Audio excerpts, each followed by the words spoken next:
মানুষের মধ্য থেকে দুইটা দল বিভক্ত হয়েছে, একটি হলো মুসলমান মুমিন, আরেকটি হলো কাফের।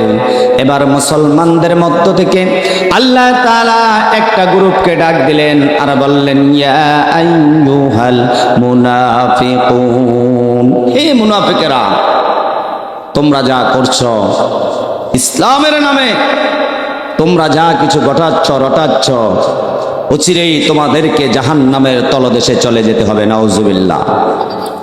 মুনাফিক এটা চেনার জন্য বিশ্বনবী সাল্লাল্লাহু আলাইহি সাল্লাম কিছু চিহ্ন দিয়েছেন। মুনাফিক তোমরা কিভাবে চিনবে? ও দুনিয়াবাসী, ও মুসলমানেরা, মুনাফিক তোমরা কিভাবে চিনবা? মুনাফিকের কিছু চিহ্ন বিশ্বনবী ১৫০০ বছর আগে ঘোষণা করে দিয়েছেন। মুনাফিক যদি চিনতে হয়, তোমার সামনে এক কথা বলবে, তোমার পিছনে আরেক কথা বলবে, তোমার সাথে যত কথা বলবে মিথ্যা কথা বলবে। মুনাফিকের একটি আলামত হলো মুনাফিক কখনো সত্য কথা বলে না। ২ নম্বর বিশ্বনবী বলেন, মুনাফিক সেই ব্যক্তি যেই ব্যক্তি তোমার সাথে ওয়াদা দিবে, অঙ্গীকার করবে, কিন্তু কিছুক্ষণ পরে সেই অঙ্গীকার ভুলে যাবে, সেই অঙ্গীকার অস্বীকার করবে, তোমার সাথে ওয়াদা দেওয়ার পরে ওয়াদা লঙ্ঘন করবে। ২ নম্বর ওই ব্যক্তিকে রাসূল মুনাফিক ঘোষণা দিয়েছেন। তাহলে ১ নম্বর পাইলাম মিথ্যা কথা বলা। ২ নম্বর আমরা মুনাফিক চিনতে হলে, মুনাফিক আমাদের সামনে ওয়াদা দিয়ে পিছনে গিয়ে সেই ওয়াদা ভঙ্গ করবে। ৩ নম্বর রাসূল বলেছেন, যদি তোমরা সেই কটকতা প্রতারক চিনতে চাও, তাহলে ৩ নম্বর তার পরিচয় হলো, তার কাছে যখন আমানত রাখবা, দেখবা সেই ওই আমানতের খেয়ানত করে ফেলেছে। আমানত রেখেছে, আমানতের খেয়ানত করে ফেলেছে। বিশ্বনবী বলেন, এই যে কথায় কথায় মিথ্যা কথা বলল, কথায় কথায় অঙ্গীকার করে সেটা আবার লঙ্ঘন করলো, আবার তুমি আমানত রাখলা সেটার খেয়ানত করলো। বিশ্বনবী বলেন, এটা কোনো কাফেরদের মধ্য থেকে এই গ্রুপটা বের হয় নাই, এই গ্রুপটা বের হয়েছে স্বয়ং মুসলমানের মধ্য থেকে। মুনাফিক সম্পর্কে আল্লাহ সুবহানাহু ওয়া তাআলা সূরা বাকারার ২ নম্বর পৃষ্ঠায় কত সুন্দর করে বলেছেন। বিশ্বনবীর কাছে একদল মানুষ টুপি মাথায় দিয়ে বসতো, পাঞ্জাবি পরে বসতো, বিশ্বনবীর কাছে লম্বা লম্বা দাড়ি নিয়ে বসতো। বিশ্বনবী দেখতেন তাদের কপালে তাহাজ্জুদের চিহ্ন দেখা যায়। কাফেরদের কাছে যখন তারা নবীর কাছ থেকে এসেছেন, কাফেররা জিজ্ঞেস করে, কি খবর, মুহাম্মাদের কাছে তোমরা কেন গিয়েছ? বলে, নেতা টেনশন কইরেন না, মুহাম্মাদের কাছে গেছি কিছু কথা কেনার জন্য, আমরা তো আপনার দলেই আছি, আপনার সাথেই আছি। নাউজুবিল্লাহ। খুব সুন্দর করে বলেছেন। তাদেরকে যখন কাফেররা জিজ্ঞেস করে, কিও তোমরা না আমার দলের, তোমরা না আমার বংশের, তোমরা না মুনাফিকের বংশের, তোমরা না কপটতা করো, প্রতারণা করো, তাহলে মুহাম্মাদের কাছে গিয়ে কেন বসে থাকো? তখন কাফেররা উত্তর দেয়, ক্বালু ইন্না মাআকুম ইন্নামা নাহনু মুস্তাহজিউন, আমরা তো তোমাদের সাথেই আছি, ওনার কাছে গেছি দেখি কিছু কথা আনা যায় কিনা, ওনারা কি কৌশল করে, ওনারা কি আলোচনা করে, এইটা আনা যায় কিনা। ক্বালু ইন্না মাআকুম, তারা বলে আমরা তোমাদের সাথেই আছি। এই ধরনের লোক আমাদের দেশে আছে না নাই? কম না বেশি? আপনার থেকে কথা নিয়ে আরেকজনের কাছে লাগায়, আপনার মনের কথাগুলো এমন ভাবে নেয়, আপনার সাথে দিলটা লাগায়, কলিজার সাথে কলিজা বাজিয়ে দেয়, আপনার সাথে একসাথে চলাফেরা করে, কিন্তু এই লোকটা আপনার বন্ধু সাজে, আপনার আসলে বন্ধু নয়। এটা নবীজির জমানায়ও ছিল। নবীজির পিছনে সালাত আদায় করতেন, তাকবীরে উলার সাথে নামাজ আদায় করতেন, বিশ্ব নবী বুঝতে পারতেন না এরা যে মুনাফিক। নবীজির কথাগুলো কাফেরদের কাছে লাগাবে। বিশ্ব নবীর কাছে যখন আল্লাহ ওহী নাজিল করে জানালেন, ওগো নবী, আপনার পিছনে যে আবু সুফিয়ান সালাত আদায় করে, এটা হলো বিশ্ব বদমাইশ, এটা আপনার কথাগুলো অন্য জায়গায় লাগানোর জন্য এসেছে। ওর মাথায় টুপিও আছে, ওর মুখে দাড়িও আছে, ওর গায়ে পাঞ্জাবিও আছে, রাতের বেলা সালাত তাহাজ্জুদ আদায় করে, ইশরাকও আদায় করে, আউয়াবিনও আদায় করে, কিন্তু ওর কপালে যদি নামাজের চিহ্ন থেকে থাকে, আসলে এটা আসল নামাজি নয়, এটা হলো মুনাফিক। তাহলে মুনাফিক তৈরি হয় কাফেরদের মধ্য থেকে না মুসলমানের মধ্য থেকে? মুনাফিক তৈরি হয় কাফেরের মধ্য থেকে না মুসলমানের মধ্য থেকে? তা আমরা তো এই দেশের কত নেতাদের কাছে বলি, নেতা টেনশন নাই, এই বছরের নির্বাচনে ভোটটা আপনাকেই দিব।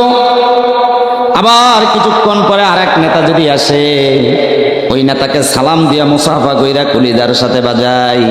নেতা যদি জিজ্ঞেস করে, নেতা টেনশন নাই, ভোটটা আপনারই দিব। এক আছে না দুই হইছে? একরকম না দুই রকম? তাহলে কিছুক্ষণ আগে যে বলেছিলাম মুনাফিকের চরিত্র হলো কথায় কথায় মিথ্যা বলা। মুনাফিকের চরিত্র হইল আগে একজনকে ওয়াদা দিছে, এখন আবার ওয়াদা লঙ্ঘন করে আরেকজনকে দিছে, এটা হলো মুনাফিকের আলামত। তো আল্লাহ যে কোরআনে মুনাফিকের কথাও বলেছেন, মুনাফিকের সাথে সাথে মুমিনের কথাও বলেছেন। যেখানে কাফেরের কথা বলেছেন, সেইখানে আল্লাহ সুবহানাহু ওয়া তাআলা কাফেরদের শাস্তি সম্পর্কে বলেছেন। বিশ্বনবী জনাবে মুহাম্মদুর রাসূলুল্লাহ সাল্লাল্লাহু আলাইহি সাল্লাম এমন কোন বস্তু নাই যা উম্মতকে সতর্ক করেন না। তাহলে আমি আপনাদের সামনে আজকে যে বিষয় আলোচনা করতে চাইছি, সেটা মুনাফিক নিয়ে নয়, সেটা কাফের নিয়ে নয়, সেটা বিশ্ব মানুষের জন্য নয়। আমি আজকে আলোচনাটা নিয়েছি মুমিনের জন্য। আমরা মুমিন কিনা? আমরা কে কে মুমিন? হাত উঠায় দেখাই, লিল্লাহি তাকবীর, নারায়ে তাকবীর, হাত নামান। তাহলে আমরা মুমিন, মুমিনের কিছু পরিচয় আমাদেরকে বহন করতে হবে। আমরা যে মুমিন, মুমিনের গুণাবলী কি কি আমাদেরকে জানতে হবে। আমি যে আমাকে ইমানদার দাবি করলাম, মুমিন দাবি করলাম, আমি কি মুমিনের কাতারে আছে কিনা? কোরআনের দ্বারা আমাকে এটা প্রমাণ করতে হবে আমি মুমিন। আমি মুমিনের রাস্তা আছে কিনা? কোরআনের পথে চলে আমাকে প্রমাণ করতে হবে আমি মুমিন। এই মুমিন সম্পর্কে আল্লাহ বলতে গিয়ে পবিত্র কোরআনের সূরা মুমিনুনের মধ্যে ইরশাদ করেন, ক্বাদ আফলাহাল মুমিনুনাল্লাযীনা ফি সালাতিহিম খাশিউন। আল্লাহ বলেন মুমিন হলো তারা যারা নিজেদের সালাতকে খুশু খুজুর সাথে আদায় করে। হযরতে আলী রাদিয়াল্লাহু তাআলা আনহু ছিলেন বিশ্ববীর। আলী ছিলেন সবচেয়ে বড় যোদ্ধা। আল্লাহর নবী আলী রাদিয়াল্লাহু তাআলা আনহু জিহাদের ময়দানে যুদ্ধ করতে গেছেন। শরীরের মধ্যে 70টি তীর বিদ্ধ হয়েছে। বলেন কয়টি? 70টি তীর বিদ্ধ হয়েছে আলীর শরীরে। আল্লাহর রাসূল বললেন, আলীর শরীরে যেই 70টি তীর বিদ্ধ হয়েছে, এই তীরগুলো যদি তোমরা একটা একটা করে খুলতে যাও, আলীর কলিজায় লেগে যাবে। আলী রাদিয়াল্লাহু তাআলা আনহুর কলিজায় লেগে যাবে। আলীর শরীরের মধ্য থেকে ব্যথা তৈরি হবে। সাহাবীরা জিজ্ঞেস করলেন, ওগো আল্লাহর রাসূল, আলী রাদিয়াল্লাহু তাআলা আনহুর শরীরের মধ্যে যে এতগুলো তীর বিদ্ধ হয়েছে, এগুলো কিভাবে বের করব? কিভাবে সম্ভব? আল্লাহর নবী বললেন, যখন আলী সিজদায় চলে যাবেন, যখন আলী রাদিয়াল্লাহু তাআলা আনহু রুকুয় চলে যাবে, তখন তোমরা আলীর শরীর থেকে প্রত্যেকটা তীর বের করবা। এক কিঞ্চিত পরিমাণও আলী শব্দ করবে না। আলী রাদিয়াল্লাহু তাআলা আনহু কত খুশু খুজুর সাথে নামাজ আদায় করেছেন। আজ আমাদের দেশে যখন মসজিদের কাতারে আমরা নামাজে দাঁড়াই, ইমাম সাহেব যখন লম্বা কেরাত করে, পিছন থেকে আমরা এখন আর দাঁড়ায় থাকতে পারি না, ইমাম সাহেবকে সংকেত দেই। আবার মশায় যদি কামড় দেয়, একটার জায়গায় দুইটা থাপ্পড় লাগে, আওয়াজ করি, ইমাম সাহেব তাড়াতাড়ি। ঠিক না? বিশ্ব নবী বলেন, আমার আলী এমন সালাত আদায় করেছেন খুশু খুজুরের সাথে, আমার আলীর নামাজগুলো যদি বিশ্ববাসীর কাছে উদাহরণ হিসেবে দাঁড় করাও, বিশ্ববাসী যদি সারাটি জীবন সালাত আদায় করে, আমার আলীর একটা সিজদার পরিমাণ হবে না। তাহলে মুমিনের একটা চরিত্র হলো, মুমিন যখন তার পরিচয় বহন করতে যায়, সর্বপ্রথম তাকে সালাত আদায় করতে হবে, নামাজ আদায় করতে হবে খুশু খুজুরের সাথে। কিন্তু আমাদের দেশের পাবলিক তো 5 ওয়াক্ত নামাজ পড়েই না।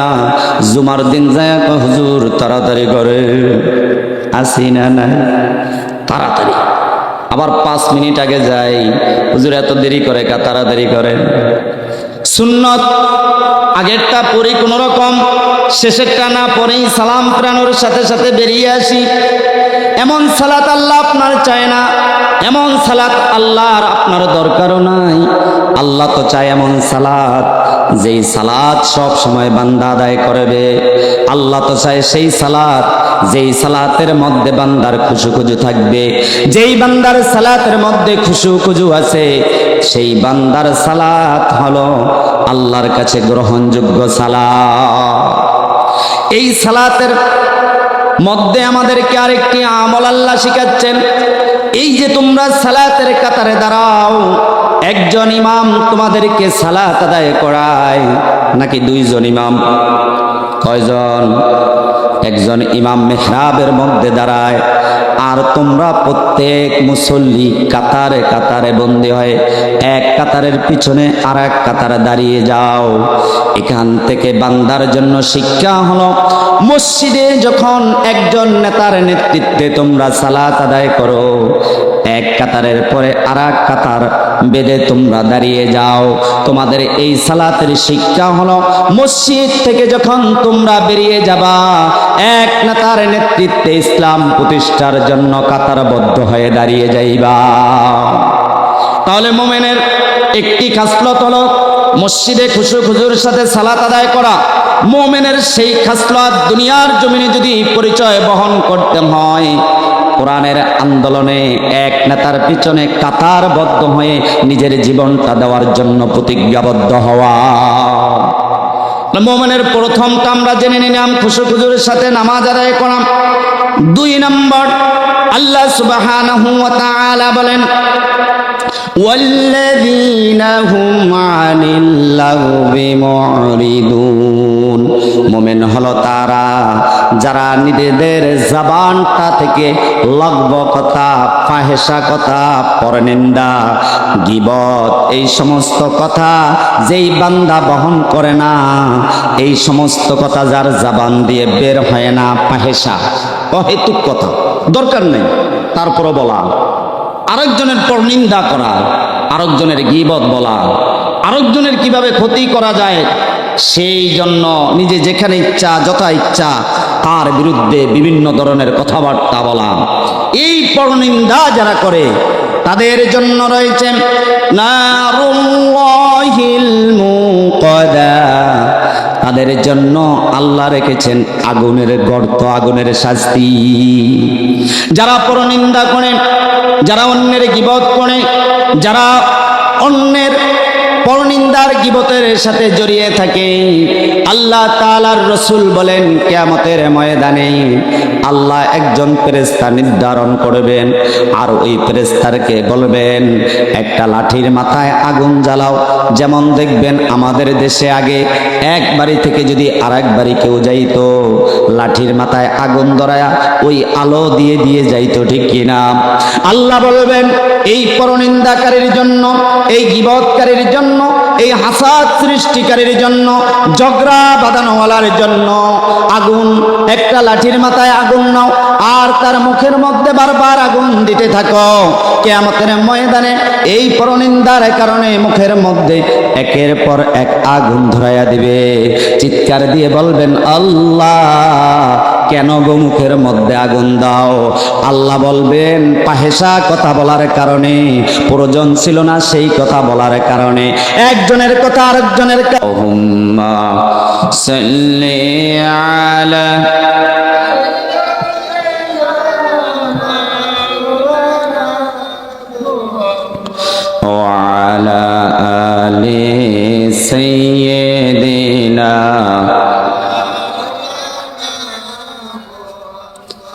কখন জানি গো ডাকাশিবে এই বাড়ি ঘর সারিতে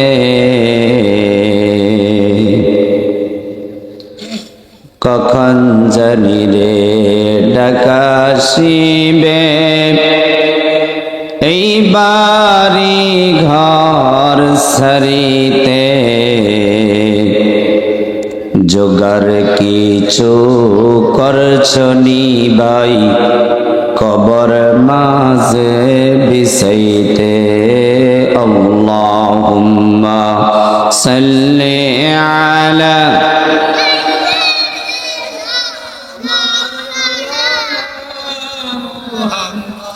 ওয়া আলা আলি সাইয়্যিদিনা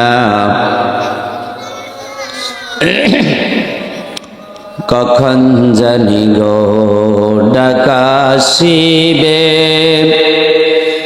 এই দুনিয়া ছাড়িতে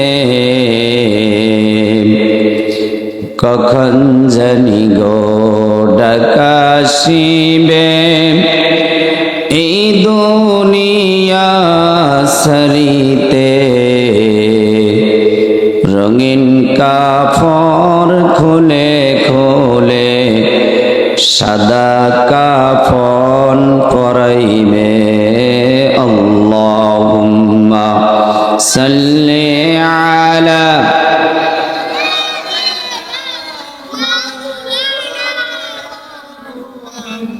ওয়া আলা আলি সাইয়্যিদিনা لا إله إلا الله لا إله لا إله إلا الله لا إله لا إله إلا الله لا إله لا إله إلا الله لا إله আসমানের মালিক যেই আল্লাহ জমিনের মালিক সেই আল্লাহ বলো লা ইলাহা জোরে লা ইলাহা لا إله إلا الله لا إله سبحان الله الحمد لله لا إله إلا الله سبحان الله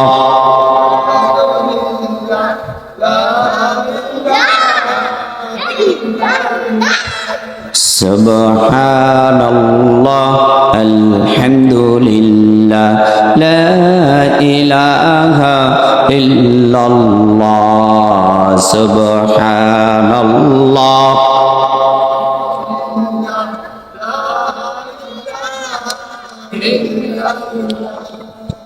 لا إله إلا الله محمد رسول الله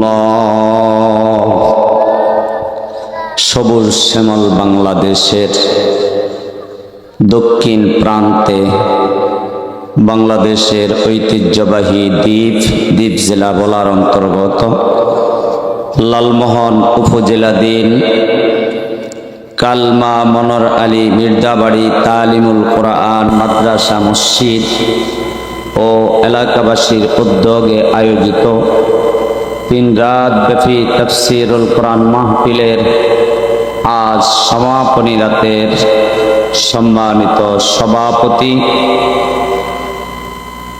আমার সামনে উপবিষ্ট অত্র এলাকা থেকে আগত সম্মানিত মুরব্বিয়ানে আজম, যুবক বন্ধুরা, কচি কাঁচা সোনামণিরা, পর্দার আড়ালে অবস্থানরতা সম্মানিতা শ্রদ্ধেয়া মা ও বোনেরা, মহান আল্লাহ তাআলার দরবারে অসংখ্য অগণিত শুকরিয়া জ্ঞাপন করছি, যিনি আমাদেরকে কোরআনের তাফসীর শ্রবণ করার জন্য একত্রিত হয়ে বসার তৌফিক দান করেছেন।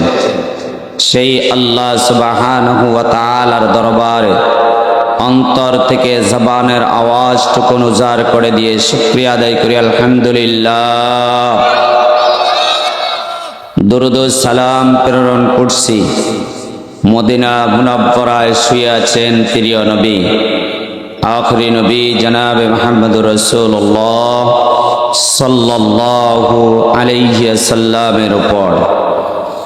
সম্মানিত উপস্থিতি, আজকের এই মাহফিলে আসতে পেরে আপনারা খুশি না বেজার? কম খুশি না বেশি খুশি? কোরআনের তাফসীর শোনার জন্য আল্লাহ যে আমাদেরকে কবুল করেছেন, এজন্য আমরা খুশি না বেজার? শুধু একজন খুশি না, সে হলো ইবলিস। শয়তান খুশি না, কারণ শয়তান সবসময় চায় আমাদেরকে বিভিন্ন দুনিয়াবি কাজে ব্যস্ত রেখে আল্লাহর কোরআন থেকে আমাদেরকে দূরে সরিয়ে দিতে চায়। যার কারণে দেখবেন তাফসীর মাহফিলগুলোতে আয়োজন করার পরেও আমরা কোরআনের তাফসীর শ্রবণ না করে আশেপাশের দোকানে বেশি আড্ডা জমিয়ে বসে থাকি। কারণ শয়তান চায় আমাদেরকে যেন কোরআনের তাফসীরে আমরা যেন এসে কোরআন থেকে কিছু শ্রবণ করে আমরা যেন ভালো না হই। এটা শয়তান আমাদের পিছনে দুনিয়ার শুরু থেকে লাগা শুরু হয়েছে। আমাদের মৃত্যু পর্যন্ত কবরের মধ্যেও শয়তান আমাদেরকে ধোঁকা দিতে থাকবে, নাউজুবিল্লাহ। এজন্য যারা নিজেদের শত্রুকে চিনে, সে ওই শত্রু থেকে সব সময় বেঁচে থাকার চেষ্টা করে। যারা শত্রু চিনে না, তারা শত্রু থেকে বাঁচারও চিন্তা ভাবনা করে না। শয়তান আমাদের বন্ধু না শত্রু? জোরে বলেন, শয়তান আমাদের বন্ধু না শত্রু? শয়তান আমাদের প্রকাশ্য শত্রু। আল্লাহ সুবহানাহু ওয়া তাআলা বলেছেন, ইন্নাহু লাকুম আদুউম মুবিন। শয়তান হলো তোমাদের প্রকাশ্য শত্রু। জন্য যারা শয়তানকে চিনতে পারেননি, যারা শয়তানের চরিত্র চিনতে পারেননি, তারা শয়তানের সাথে লড়াইও করতে পারবেন না। যেমন এই মুহূর্তে শয়তান আমাদেরকে ওয়াসওয়াসা দিয়ে বলছে, এখন তো এই সময় তো লোকজন মাহফিলে বেশি হবে না, আরো পরে যাইস। এটা আমাদেরকে কে বলে বলেন? শয়তান বলছে। এজন্য শয়তান থেকে আমাদেরকে বেঁচে থাকা মুসলমান হিসাবে অপরিহার্য।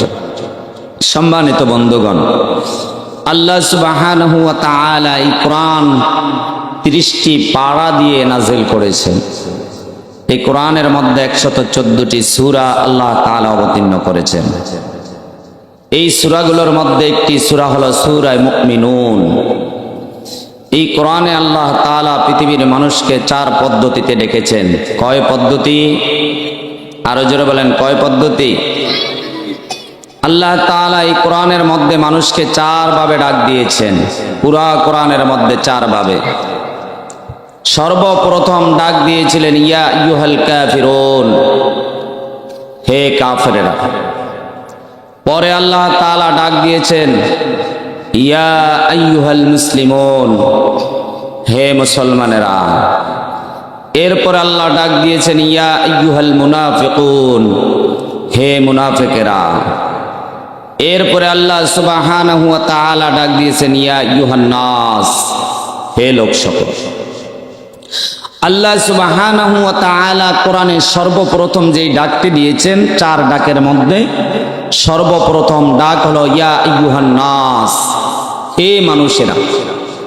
রাসূল করিম সাল্লাল্লাহু আলাইহি সাল্লাম যেই দিন পৃথিবীতে আগমন করেছেন, তখন এই পৃথিবীটা ছিল অন্ধকার। এই অন্ধকার মানে কি? লাইটের আলো ছিল না এরকমটা না। বরঞ্চ এই পৃথিবীটা ছিল জাহেলিয়তে ভরা, মূর্খতার যুগে ভরা, বর্বরতার যুগে ভরা। যেই সময়ে মানুষগুলো তাদের জীবিত কন্যা সন্তানদেরকে দাফন করে দিত। যদি কারো ঘরে 2-4টা মেয়ে জন্ম নিত, ওই সময় মানুষগুলোকে, এই কন্যা সন্তানগুলোকে জীবিত দাফন করে দিত।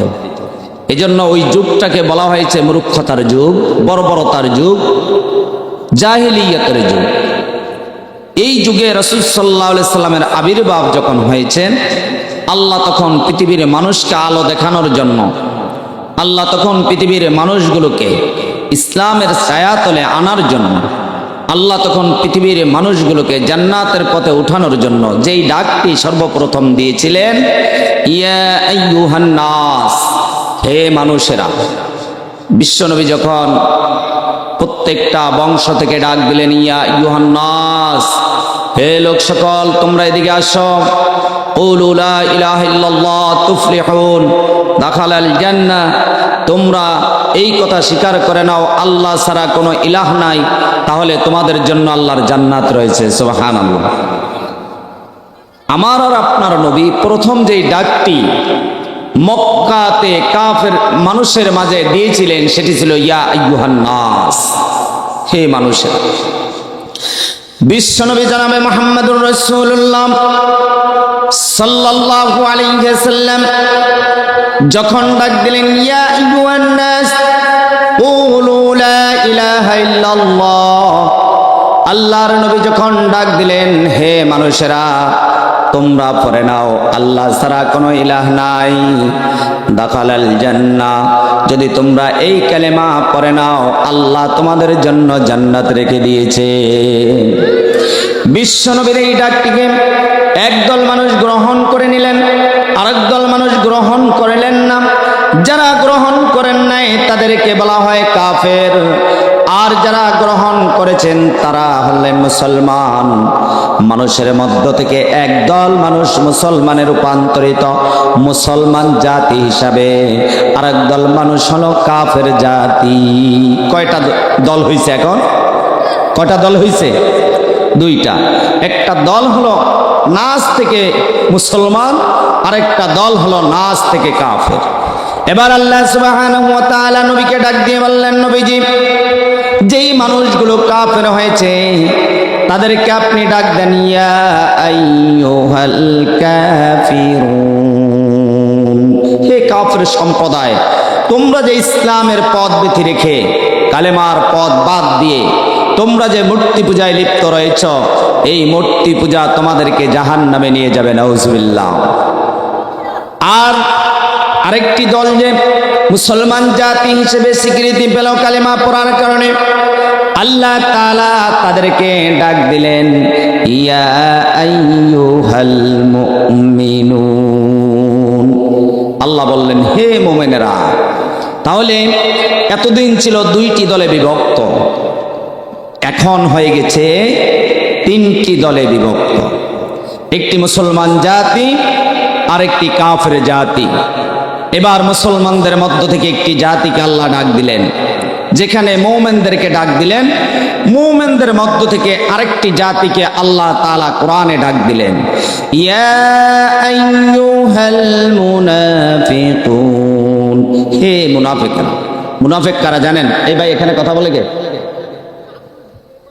এখানে কথা বলে কে?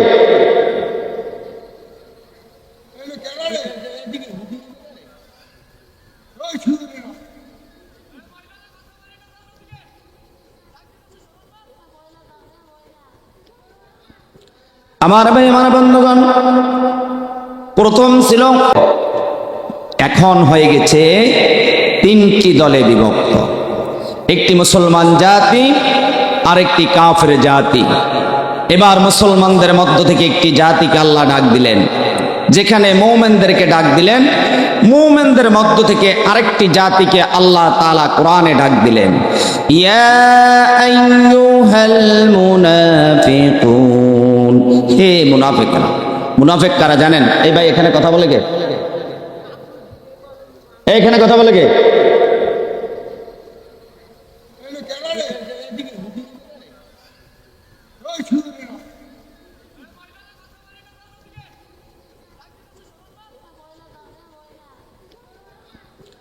আমার ভাই আমার বন্ধুগণ,